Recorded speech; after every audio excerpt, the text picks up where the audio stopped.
Tupo hapa katika utekelezaji wa zoezi la ukusanyaji au kuhakikisha kwamba wadaiwa sugu ambao walikuwa wamepangishwa kwa nyumba za TBA basi wanakamilisha madeni yao kwa utaratibu huu ambao umehusishwa na dalali wa mahakama ambaye anaitwa Twins Auction Mark.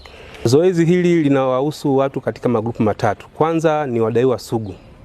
Wadaiwa sugu ni wale wadaiwa ambao madeni yao yameanzia au yamekava kipindi cha miezi 4 na kwenda juu.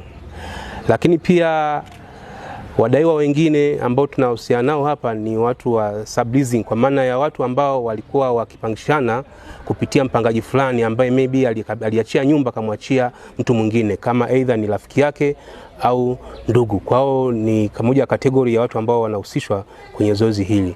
Lakini pia linahusisha pia watu ambao wamefanya uvamizi kwenye maeneo ambayo yanamilikiwa na TBA, ambao maeneo yalitengwa kwa matumizi mbalimbali.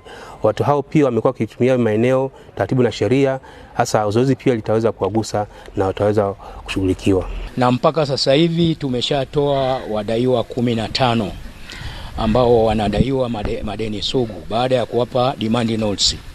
Na zoezi hili linaendelea nchi nzima na kwingine demand notes zinaendelea kugawiwa ili madurufu ya serikali yaweze kurudi. Kwa Dodoma wadaiwa ni wengi sana.